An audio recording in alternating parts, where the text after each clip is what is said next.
Hello बच्चों, मैं आपका एसडी सर। आज इलेक्ट्रोस्टैट के कुछ न्यूमेरिकलों के साथ हाजिर हुआ हूँ। आज के लेक्चर में अपन प्रिंसिपल ऑफ सुपरपोजिशन और कूलॉम लॉ पर बेस्ड कुछ न्यूमेरिकल्स करेंगे और घर के लिए कुछ क्वेश्चंस भी देंगे आपको। उन क्वेश्चंस की आप घर पर प्रैक्टिस कीजिए और कमेंट बॉक्स में उन क्वेश्चनों के आंसर लिखकर भेजिएगा। आज का लेक्चर स्टार्ट करते हैं अपन, जिसमें पहला आज का क्वेश्चन है। फोकस कीजिए बोर्ड पे। 2 point charge are situated at points 2 metre 1 metre and -2 meter and 4 meter, and their charges are 2 microcoulomb and -5 microcoulomb respectively. Determine the force applied by Q1 on Q2. आपके पास दो charge हैं, एक charge का value 2 माइक्रोकूलम्ब है और दूसरे charge का value -5 माइक्रोकूलम्ब है। पहला चार्ज जिस पोजीशन पे रखा हुआ है उसका कोऑर्डिनेट है 2 मीटर एंड 1 मीटर, और जो सेकंड चार्ज है -5 माइक्रोकूलम्ब का, जो जहां रखा हुआ है उसका पोजीशन कोऑर्डिनेट है -2 मीटर एंड 4 मीटर। हमें फोर्स निकालना है Q2 चार्ज पर, किसके थ्रू? Q1 चार्ज के थ्रू। तो इस क्वेश्चन को अपन कैसे करेंगे? ये वेक्टर नोटेशन, कूलॉम लॉ के वेक्टर नोटेशन पे बेस्ड जो न्यूमेरिकल है, इसको देखो। सबसे पहले अपन इसका डायग्राम देखते हैं। ये x एक्सिस, ये y एक्सिस, क्योंकि आपको x और y कोऑर्डिनेट ही दिए हैं। ये ओरिजिन ले लिया। सपोज ये चार्ज Q1 है जिसका वैल्यू दे रखा है आपको 2 माइक्रोकूलम्ब, और ये चार्ज आपका Q2 है जिसका वैल्यू दे रखा है आपको -5 माइक्रोकूलम्ब। पहली इंपॉर्टेंट बात है, Q1 चार्ज पॉजिटिव है और Q2 चार्ज नेगेटिव है। जब एक पॉजिटिव चार्ज है और एक नेगेटिव चार्ज है तो इनके बीच में लगेगा अट्रैक्शन। दूसरी बात, इसका जो कोऑर्डिनेट है Q1 का, वो कोऑर्डिनेट है 2, 1। तो अगर मैं इसका पोजीशन वेक्टर लूं, इस पोजीशन वेक्टर को अपन डिनोट कर रहे हैं R1 वेक्टर से, और जो -5 माइक्रोकूलम्ब चार्ज है इसका कोऑर्डिनेट है -2, 4। तो इसका पोजीशन वेक्टर अपन ले रहे हैं R2 वेक्टर। ठीक है बच्चों, अब मुझे एक चीज बताइए, इन दोनों चार्ज पार्टिकल के बीच का जो सेपरेशन है वो ये वाला होगा। अब देखिए, हमें फोर्स निकालना है Q2 पर, इसके थ्रू Q1 के थ्रू। तो Q2 पर Q1 फोर्स लगाएगा अट्रैक्शन का, क्योंकि ये पॉजिटिव है और ये नेगेटिव है, तो इसको Q1 चार्ज Q2 चार्ज को अपनी तरफ अट्रैक्ट करेगा। तो जो फोर्स लगेगा Q2 पर Q1 के थ्रू वो इधर लगेगा, और इस फोर्स को अपन नोट करेंगे किस पे लग रहा है? फोर्स 2 पे लग रहा है, किसके थ्रू? 1 के थ्रू। तो इसको नोट करेंगे F21 वेक्टर से। और F21 वेक्टर की डायरेक्शन में अगर मैं इसका डिस्प्लेसमेंट लूं तो डिस्प्लेसमेंट क्या होगा? देखिए, इसका डिस्प्लेसमेंट होगा, भाई फोर्स इधर लग रहा है मतलब Q2 से Q1 की तरफ लग रहा है, तो इनिशियल पोजीशन Q2 हो गई, 2 हो गई, और फाइनल पोजीशन क्या होगी? 1। तो मैं डिस्प्लेसमेंट कैसे लिखूंगा? R, पहले इनिशियल पोजीशन लिखूंगा 2 और फिर फाइनल पोजीशन लिखूंगा 1, R21 वेक्टर। अब सबसे पहले अपन पोजीशन वेक्टर निकालेंगे Q1 चार्ज का और फिर निकालेंगे Q2 चार्ज का। तो position vector of charge Q1, तो Q1 चार्ज का जो पोजीशन वेक्टर है उसको डिनोट किया अपन ने R1 वेक्टर से। R1 vector is equal to, देखो इस पॉइंट के कोऑर्डिनेट है 0, 0, क्योंकि ओरिजिन के कोऑर्डिनेट है 0, 0, और Q1 चार्ज के कोऑर्डिनेट है 2 और 1। तो अगर मैं पोजीशन वेक्टर निकालूं, अपन 11th क्लास में देखा है कि Q1 चार्ज के कोऑर्डिनेट्स में से ओरिजिन के कोऑर्डिनेट्स को सबट्रैक्ट कर देंगे अपन। तो इसका x कोऑर्डिनेट 2 है और इसका भी x कोऑर्डिनेट 0 है, तो 2 - 0 करेंगे तो क्या आएगा? 2, और x के लिए क्या आएगा? I cap. 1 - 0 करेंगे तो 1 j कैप मतलब j कैप। ये हो गया आपका position vector of charge Q1। अब निकालेंगे position vector of charge Q2। Position vector of charge Q2, तो Q2 का क्या आएगा? R2 vector is equal to -2 - 0 -2i cap, 4 - 0 plus 4j cap. ये इसका पोजीशन वेक्टर आ गया। अब हमारा डिस्प्लेसमेंट जो होगा R21 वेक्टर अब R21 वेक्टर कैसे निकालेंगे? देखिए R21 वेक्टर किधर से किधर है? Q2 से Q1 की तरफ। इनिशियल पोजीशन Q2 मतलब R2 है और फाइनल पोजीशन कौन सी है? R1। तो हम फाइनल पोजीशन में से इनिशियल पोजीशन को सब्ट्रैक्ट करेंगे तो R1 vector minus R2 vector. तो R21 वेक्टर कैसे निकालेंगे? देखिए R1 वेक्टर की वैल्यू क्या है अपने पास? 2i cap plus j cap, बीच में आएगा माइनस। R2 वेक्टर की वैल्यू क्या है? Minus 2i cap plus 4j cap. R21 vector is equal to 2i cap plus j cap, minus minus plus 2i cap और माइनस का इसे multiply करेंगे तो 4j cap minus 4j cap. Subtract कीजिएगा R21 vector is equal to क्या आएगा? 2i cap और 2i cap 4i cap j cap और minus 4j cap minus 3j cap. ये आपका आ गया डिस्प्लेसमेंट वेक्टर। और अगर इसका मैग्नीट्यूड निकालूं तो R21 का मैग्नीट्यूड कैसे निकालेंगे? अंडर रूट i के साथ जो भी होता है मतलब x कोऑर्डिनेट जो भी है आपका, i के साथ कितना x कोऑर्डिनेट 4 का होल स्क्वायर प्लस j के साथ कितना है? माइनस 3 का होल स्क्वायर। तो R21 इज इक्वल टू कितना आएगा? 16 प्लस 9 25 का रूट कितना आएगा? 5 मीटर। अब निकालेंगे electrostatic force on charge Q2 due to Q1। Electrostatic force on charge Q2 charge पर किसके थ्रू? Q1 चार्ज के थ्रू फोर्स निकालना है। तो फोर्स देखिए मैंने किससे नोट किया फोर्स को? F21 वेक्टर से। F21 vector is equal to 1/4 pi static force on charge Q2 due to Q1 निकालेंगे। तो F21 वेक्टर का formula K mod of Q1 mod of Q2 upon R। Displacement कितना है यहाँ पे? R21 का होल क्यूब और R21 वेक्टर। ठीक है, अब कैसे निकालेंगे? F21 vector is equal to, तो यहाँ कर देते हैं F21 vector is equal to K का वैल्यू होता है 9 into 10 की पावर 9। Q1 का मैग्नीट्यूड कितना है? 2 माइक्रोकूलम मतलब 2 into 10 की पावर -6। Q2 का वैल्यू कितना है? -5। मैग्नीट्यूड लिखेंगे तो 5 into 10 की पावर -6। R21 वेक्टर कितना है बच्चों? देखो R21 vector 4i cap -3j cap upon नीचे क्या है? R21 का होल क्यूब। R21 की वैल्यू कितनी है? 5 का होल क्यूब। अब इसको सॉल्व करें तो F21 vector is equal to, देखिए 9 2 का मल्टीप्लाई 5 से करेंगे 10 की पावर 12। ठीक है, 9 into 10 की पावर 9 और 10 की पावर 10 into 10 की power -12 4i cap -3j cap divided by 5 का होल क्यूब करेंगे तो 125 आएगा। अगर इसको सॉल्व करूं तो F21 vector is equal to 9/125 into 10 की power -2 4i cap -3j cap. इसे जब आगे सॉल्व कर लेंगे तो वैल्यू निकल के आ जाएगी फोर्स की।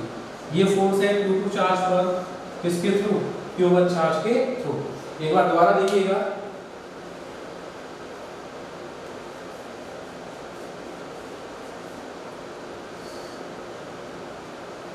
दोबारा देखें अपने पास 2 पॉइंट चार्ज हैं Q1 और Q2। Q1 की वैल्यू 2 माइक्रोकूलम और Q2 की वैल्यू -5 माइक्रोकूलम।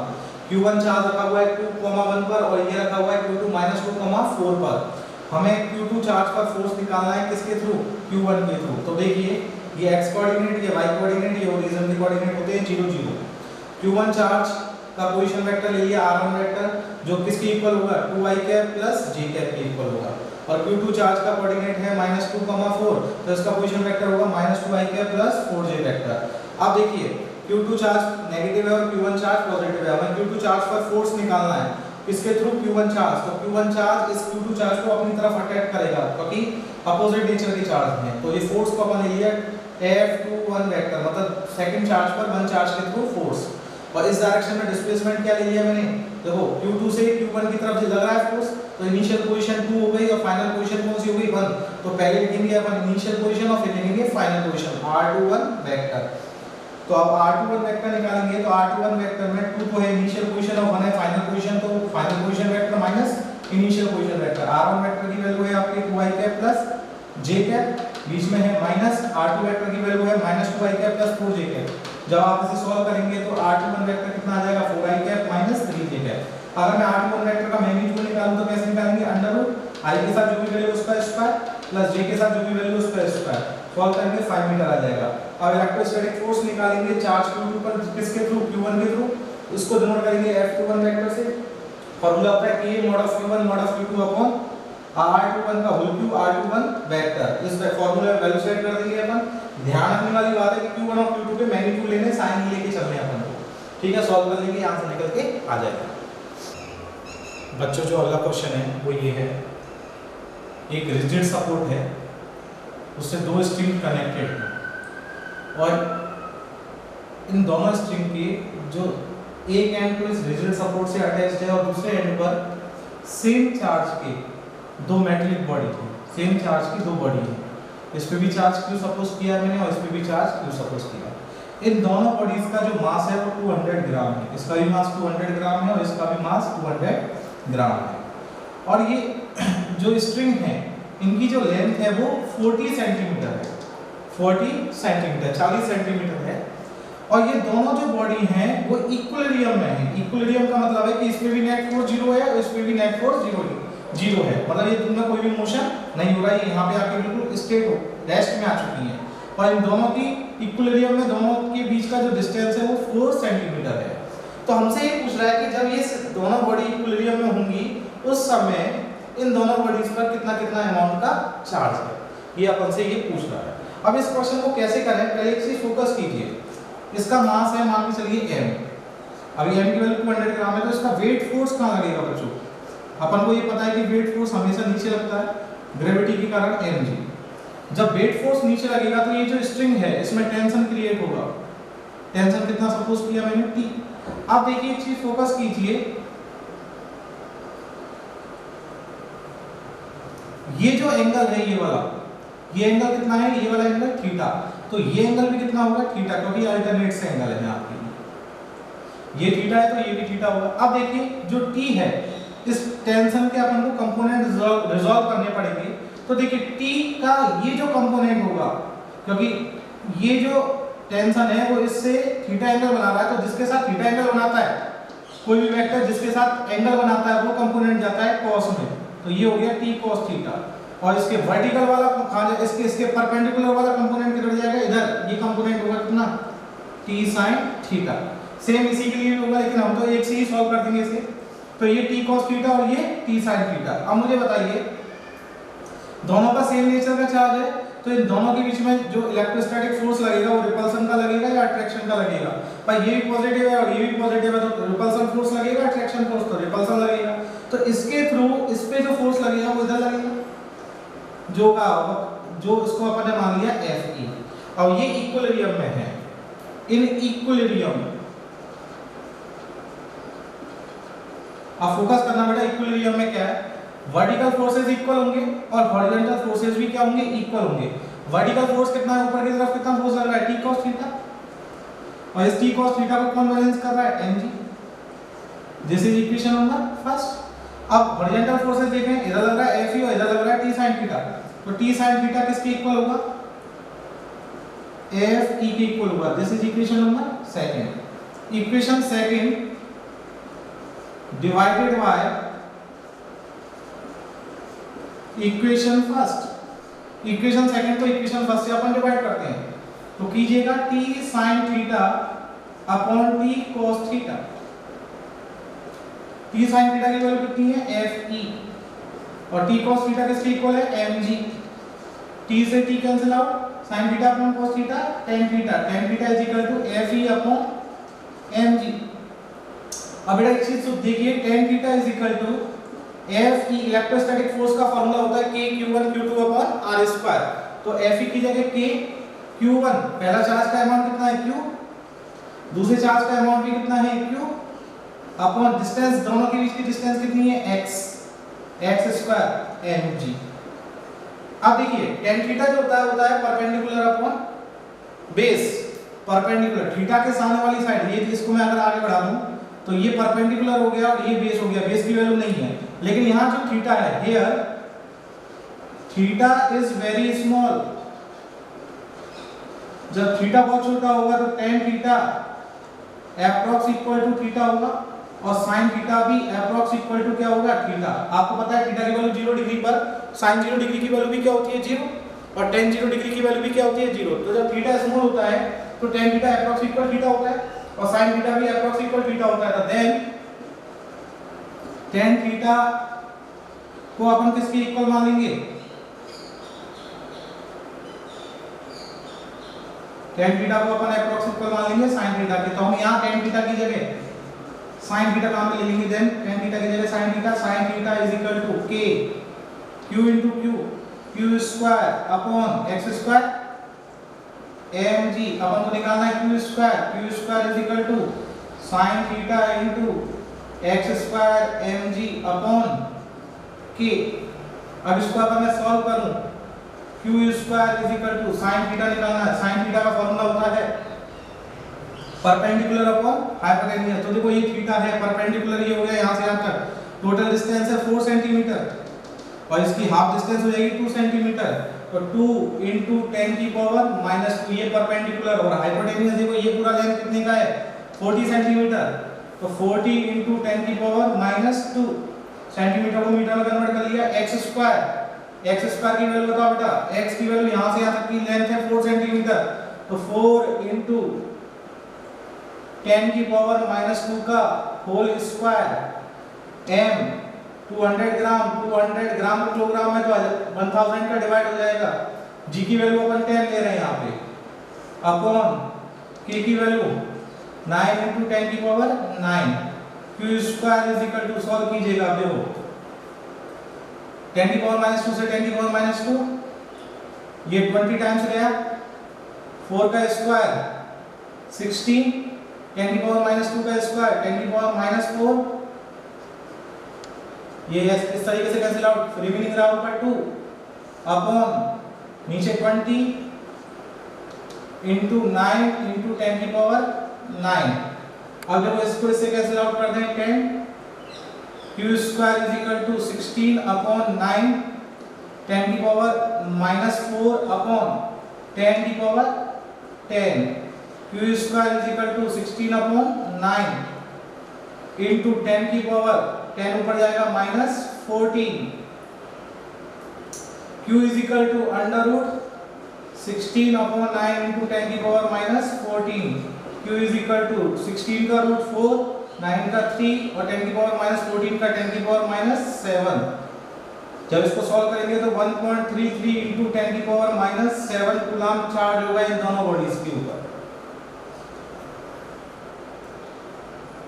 बच्चों जो नेक्स्ट क्वेश्चन है, ये आपके पास एक इक्विलैटरल ट्रायंगल है, इसके कॉर्नर्स पर, इसके वर्टेक्स पे यहाँ Q चार्ज है, यहाँ पे भी Q चार्ज है, स्मॉल Q चार्ज, और यहाँ कैपिटल Q चार्ज है। तीनों साइड्स की जो लेंथ है वो इक्वल है r। हमें फाइंड आउट करना है, find out resultant force on charge capital Q। हमें इस कैपिटल Q चार्ज पर नेट फोर्स निकालना है। अब कैसे निकालेंगे अपन इसको नेट फोर्स को, तो देखिए मुझे बताइए,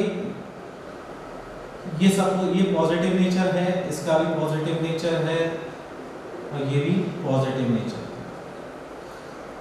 जो ये स्मॉल Q चार्ज है ये इस कैपिटल Q पे फोर्स लगाएगा, किधर लगाएगा फोकस कीजिए, ये लगाएगा रिपल्सन का फोर्स इधर, इस फोर्स को मैं ले लिया F1 वेक्टर, ठीक है। और स्मॉल Q वाला इस पे भी इसलिए फोर्स लगाएगा, इसको भी मैंने नाम ले लिया, इसको ये इधर फोर्स लगाएगा रिपल्सन का, इसको मैंने नाम ले लिया F2 वेक्टर। अब देखो इक्विलैटरल ट्रायंगल में सारे जो एंगल्स होते हैं वो 60 डिग्री के होते हैं, ये 60 डिग्री और ये भी कितना है 60 डिग्री, ये 60 डिग्री है तो ये भी क्या है 60 डिग्री वर्टिकल अपोजिट एंगल्स। तो अब देखिए दो फोर्सेस हो गए F1 वेक्टर और F2 वेक्टर, और इनके बीच में जो एंगल है वो 60 डिग्री है, मतलब दोनों फोर्स वेक्टर क्वांटिटी है, तो इनका जो रिजल्टेंट होगा वो इधर होगा नहीं होगा, मुझे बताइए रिजल्टेंट फोर्स है। इस F को हमें फाइंड आउट करना है, इसका मैग्नीट्यूड निकालना है हमको F का। तो सबसे पहले तो F1 फोर्स निकालिए। F1 इज इक्वल टू कितना होगा? F1 फोर्स है इसके स्मॉल क्यू के थ्रू कैपिटल क्यू पर, तो फोर्स का फॉर्मूला था K Q1 Q2 upon R²। तो K पहला चार्ज स्मॉल क्यू, दूसरा चार्ज कैपिटल क्यू, और डिस्टेंस कितनी है दोनों के बीच की? R, तो R²। ठीक है, इसी तरीके से F2 निकालिए। F2 इज इक्वल टू कितना होगा? F2 फोर्स ये है इन दोनों के बीच में स्मॉल क्यू और कैपिटल क्यू, तो ये भी क्या होगा? K small Q capital Q upon distance कितनी है? ये भी R²। ठीक है, दोनों फोर्सेस की मैग्नीट्यूड सेम है। अब ये रिजल्टेंट फोर्स निकालना है, तो रिजल्टेंट फोर्स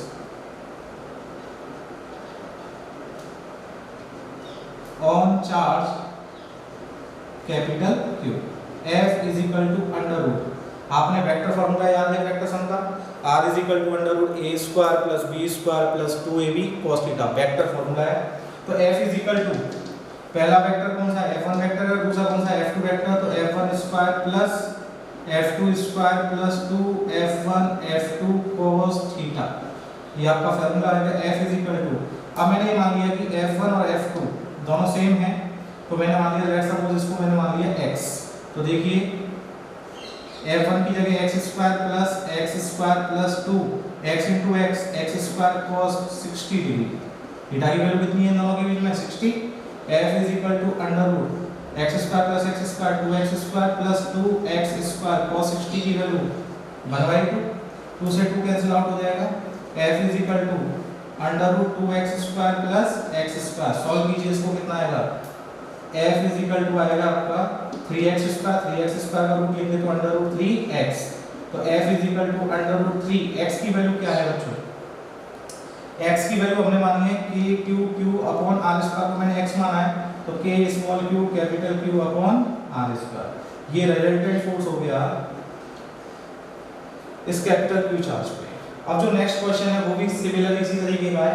एक स्क्वायर है जिसकी इस साइड की लेंथ a है, इसके तीन कॉर्नर्स पे स्मॉल q चार्जेस है और इस पे कैपिटल Q चार्ज है। हमें कैपिटल Q चार्ज पर रिजल्टेंट फोर्स फाइंड आउट करना है। तो सिंपल सा लॉजिक है, कैपिटल Q चार्ज है ये, इस वाले चार्ज के थ्रू ये फोर्स F1 हो गया रिपल्सन, इस वाले चार्ज के थ्रू F2 हो गया,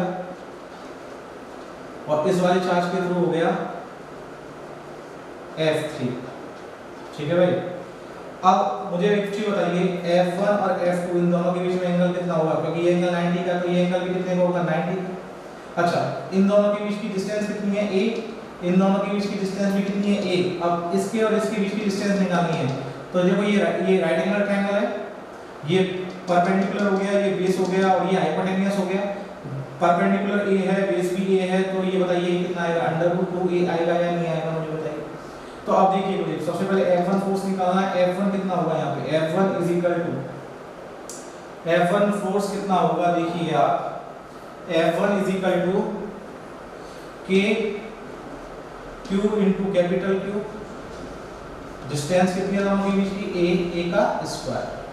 सिमिलरली F2 फोर्स निकालिए, F2 इन दोनों के बीच में है, ये कितना होगा? K small q capital Q, distance कितनी है? a square. और F3 निकालिए, F3 कितना होगा? देखो इन दोनों के बीच में है, K small q capital Q, और डिस्टेंस कितनी है? ये अंडर रूट 2a का होल स्क्वायर। इसको सॉल्व करेंगे, K Q upon 2a square. ठीक है, अब देखो बच्चों, जो F1 और F2 हैं, F1 की value K Q upon a square और F2 की value K Q upon a square, दोनों वैल्यू सेम है। जब दो वेक्टर्स का मैग्नीट्यूड सेम होता है तो उनका जो रिजल्टेंट आता है वो इन दोनों के बिल्कुल बिटवीन आएगा, बीच में आएगा। इन दोनों के बीच में टोटल एंगल 90 है, तो इनका दोनों का जो रिजल्टेंट आएगा वो 45 डिग्री पे आएगा, इसके और इसके बिल्कुल बीचों बीच। तो इसका मैंने रिजल्टेंट मान लिया f डैश वेक्टर है। किस किस का रिजल्टेंट है? F1 और F2 का। तो resultant force of F1 and F2, तो resultant force of F1 and F2 क्या होगा? F dash is equal to F1 square plus F2 square plus 2F1 F2 cos, angle कितना दोनों के बीच में? 90, और cos 90 की वैल्यू 0, तो ये 0 हो जाएगा। F dash is equal to f1 और f2 को मैंने x मान लिया, x square plus x square, तो कितना आएगा 2x स्क्वायर मतलब अंडर रूट 2x। तो f dash is equal to आएगा अंडर रूट 2x की जगह अपन क्या मान के चल रहे हैं k q q upon a square, k q q upon a square. तो ये f डैश निकल के आ गया। अब देखिए फोकस करो, f डैश और f3 दोनों सेम डायरेक्शन में है, तो इनका रिजल्टेंट फोर्स कितना आएगा, मतलब इस कैपिटल Q चार्ज पे जो नेट फोर्स होगा वो किसके इक्वल होगा, इन दोनों को सेम डायरेक्शन में होने की वजह से दोनों को ऐड कर देंगे अपन। तो resultant force on charge capital Q, देखो बच्चों resultant force on charge capital Q, इस कैपिटल Q चार्ज पे नेट फोर्स F1 वेक्टर और F2 वेक्टर का रिजल्टेंट क्या लिया मैंने F डैश। F1 और F2 की वैल्यू सेम है, किसकी इक्वल है k q q upon a square, इसको मैंने x सपोज किया था तो F डैश की वैल्यू निकल के आई थी अंडर रूट 2x, x की जगह अपन रख दिया k q q upon a square, F dash आ गया। F डैश इन दोनों के बिल्कुल बिटवीन लाई करेगा क्योंकि F1 और F2 का मैग्नीट्यूड सेम है, तो टोटल दोनों के बीच में एंगल 90 डिग्री है, तो इनका रिजल्टेंट F1 से भी 45 डिग्री पे होगा और F2 से भी 45 डिग्री पे होगा। F डैश और F3 जो फोर्स है वो सेम डायरेक्शन में है, तो ये दोनों फोर्स ऐड हो जाएंगे और Q पर कैपिटल Q पर नेट फोर्स निकल के आ जाएगा। तो resultant force on charge capital Q F is equal to किसको ऐड करना है अपन को, F dash plus F3। F dash की वैल्यू कितनी निकाली अपन ने under root 2 k small q capital Q upon a square plus F3 की वैल्यू किसके इक्वल निकाली अपन ने, k कैपिटल Q इसको k small q capital Q upon 2a square, k small q capital Q upon 2a square. अब focus कीजिए बेटा common क्या आ रहा है, k small q capital Q upon a square दोनों में कॉमन आ गया, यहाँ क्या बच रहा है अंडर रूट 2 और यहाँ क्या बच रहा है 1/2। ये रिजल्टेंट फोर्स हो गया कैपिटल Q चार्ज पर।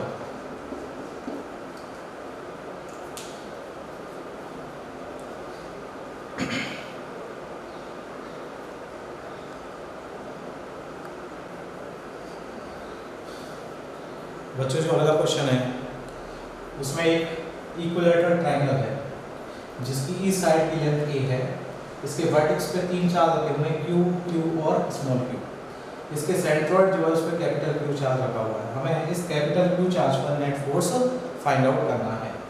तो अपन कैसे क्या फाइंड आउट करेंगे, तो पहले ये देखो कि ये जो Q1 चार्ज है जिसका वैल्यू Q है, ये फोर्स इधर लगाएगा, इसको इधर लगाएगा रिपल्सन, इस फोर्स को मैंने ले लिया F1 पे। तो बताइए F1 फोर्स की वैल्यू क्या होगी। उससे पहले आप एक चीज देखो, इस पॉइंट को मैंने A मान लिया, इसको मैंने B मान लिया, इसको मान लिया मैंने C, और ये जो इसको डिवाइड कर रहा है ये पॉइंट मान लिया हमने D। ये पूरा एंगल जो है, ये पूरा एंगल ये 60 डिग्री का है। अगर मैं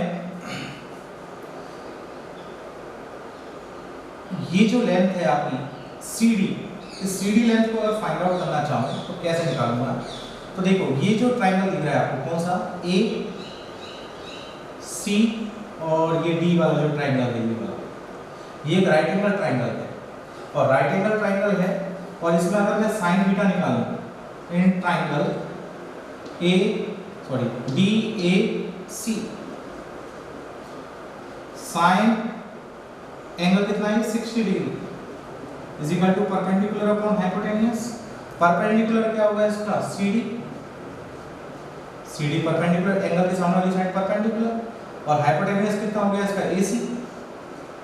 CD अपन को फाइंड आउट करना है, AC की वैल्यू किसकी इक्वल है, AC की वैल्यू है आपकी A की इक्वल, तो CD इज इक्वल टू आएगा A sin 60 डिग्री, और sin 60 डिग्री की वैल्यू होती है √3/2 और E, तो CD की वैल्यू निकल के आ गई।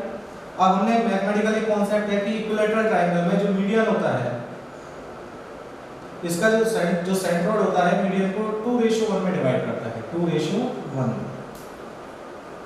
अब 2:1 में डिवाइड करेगा तो ये जो C इस सेंटर को मान लेते O, तो अगर मैं CO लेंथ निकालूं, CO लेंथ, AO लेंथ और BO लेंथ, कौन कौन सी AO BO और CO, ये तीनों लेंथ इक्वल होंगी, इनका रेशियो कितना होगा 2 होगा। तो अगर मैं AO is equal to BO is equal to CO निकालूं तो वो किसके इक्वल आएगा, इसका रेशियो कितना है AO BO CO का 2 अपॉन दोनों रेशियो का सम 2 प्लस 1 और टोटल कितनी लेंथ को डिवाइड कर रहा है ये 2:1 CD लेंथ को, CD की वैल्यू कितनी है √3a/2।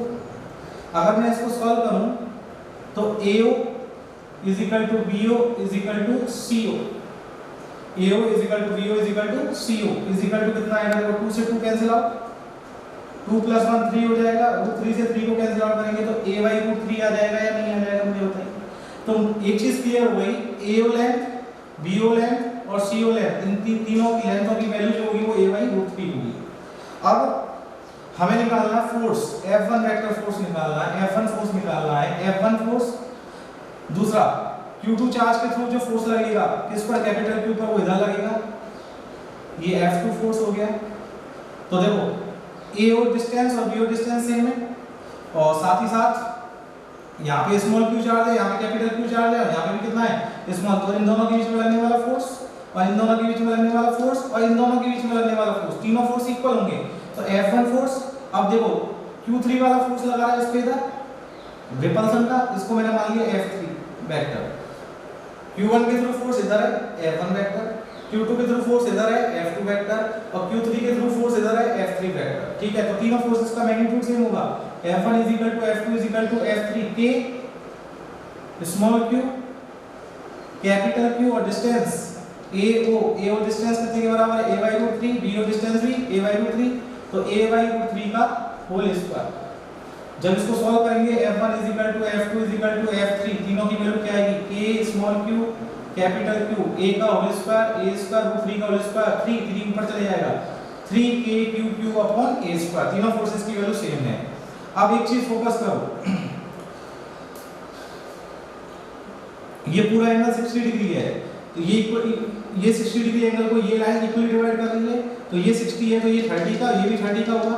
जब ये 30 का है, ये 90 का है, तो ये कितने का बचा 60 का, और ये भी कितने का बचा 60 का, ये 60, तो ये पूरा एंगल कितने का हो गया 120 डिग्री एंगल का। ये 60 टोटल इन दोनों लाइनों के बीच में, इन दोनों लाइनों के बीच में एंगल कितना है 120, तो इन दोनों के बीच में भी कितना होगा 120। तो F1 और F2 के बीच में 120 डिग्री एंगल है। तो देखिए F1 और F2 के बीच में 120 डिग्री एंगल है, तो इनका रिजल्टेंट जो होगा उनके बीच में होगा, क्योंकि F1 और F2 दोनों का मैग्नीट्यूड सेम है, तो इनका जो रिजल्टेंट आएगा वो इन दोनों के बीचों बीच आएगा। टोटल एंगल 120 डिग्री है, तो इधर से भी 60 डिग्री होगा F1 से, और F2 से भी कितना होगा 60। इस फोर्स को मैंने मान लिया F'। तो रिजल्टेंट फोर्स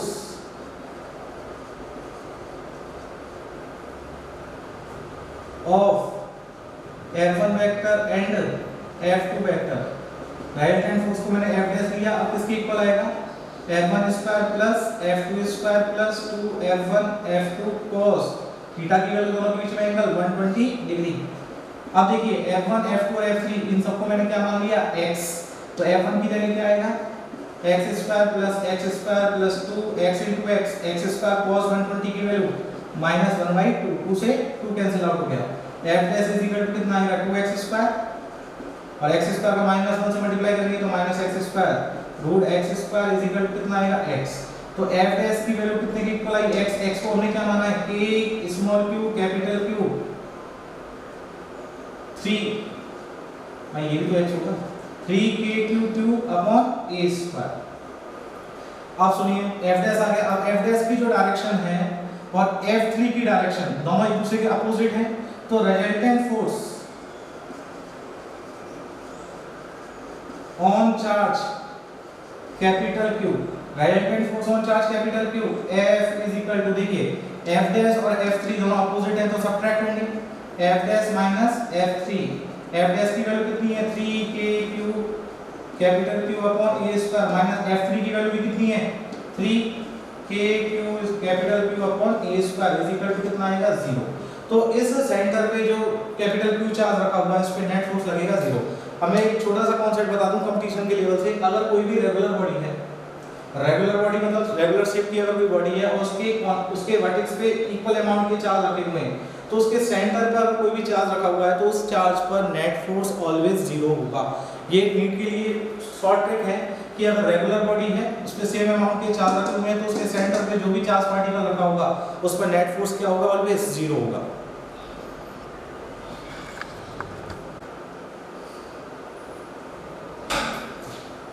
बच्चों अगला जो क्वेश्चन है वो ये है कि अपने पास एक पेंटागन है। इस पेंटागन के 4 कॉर्नर्स पर, 5 में से 4 कॉर्नर्स पर कैपिटल Q चार्ज है सेम अमाउंट का।